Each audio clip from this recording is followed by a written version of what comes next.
ನೋಡ್ಬೋದು 1 ವರ್ಷದ ಗಿಡ ನಾಟಿ ಮಾಡಿರೋದು ಎಷ್ಟು ಚೆನ್ನಾಗಿ ಬಂದಿದೆ ಅಂತೇಳಿ. ಒಂದು ಅಕ್ಷಯ ಸಮೃದ್ಧಿ 1 ವರ್ಷದ ಗಿಡಕ್ಕೆ 1 kg ಕೊಡ್ಬೇಕು. ಈಗ 1 ವರ್ಷದ ಗಿಡಕ್ಕೆ 1 kg ಕೊಡ್ತೀರಾ ಅಕ್ಷಯ ಸಮೃದ್ಧಿನ. ಆಮೇಲೆ 2 ವರ್ಷದ ಗಿಡಕ್ಕೆ ಎಷ್ಟು kg ಕೊಡ್ಬೇಕು?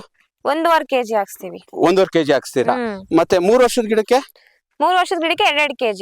ಓಕೆ. 4 ವರ್ಷದ ಗಿಡಕ್ಕೆ 3 kg. 3 kg. 5 ವರ್ಷದ ಮೇಲೆ 4 kg. 4 kg. ಒಂದ್ ಸಮೃದ್ಧಿ ಕೊಟ್ರೆ ಅದ್ರಲ್ಲಿ 16 ತರ ನ್ಯೂಟ್ರಿಯೆಂಟ್ ಇರುತ್ತೆ. ಸಮೃದ್ಧಿ ಗೊಬ್ಬರ ಕೊಟ್ರೆ ಏನು ಕೊಡೋದ್ ಬೇಡ, ಆರಾಮಾಗಿ ಚೆನ್ನಾಗಿ ಗಿಡ ಬೆಳವಣಿಗೆ ಆಗುತ್ತೆ. ನೋಡು, ಮಣ್ಣು ಸ್ಮೂತ್ ಬರುತ್ತಲ್ಲ ನಿಮ್ ಗೊಬ್ಬರ ಕೊಡೋದು. ಮಣ್ಣು ಸ್ಮೂತ್ ಆದ್ರೆ ಇನ್ನೇನೆಲ್ಲ ಆಗುತ್ತೆ ನಿಮ್ದು ಗೊಬ್ಬರ ಹಾಕೋದ್ರಿಂದ?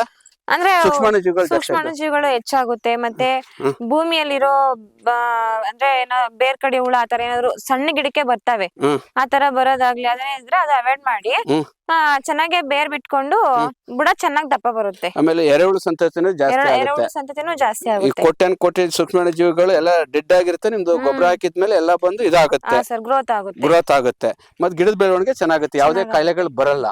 ನೋಡಿ, ಒಂದೇ ಒಂದ್ ಗಿಡದಲ್ಲಿ ಯಾವುದೇ ಕಾಯಿಲೆಗಳು ಬಂದಿಲ್ಲ ನಿಮ್ದು. ಓಕೆ.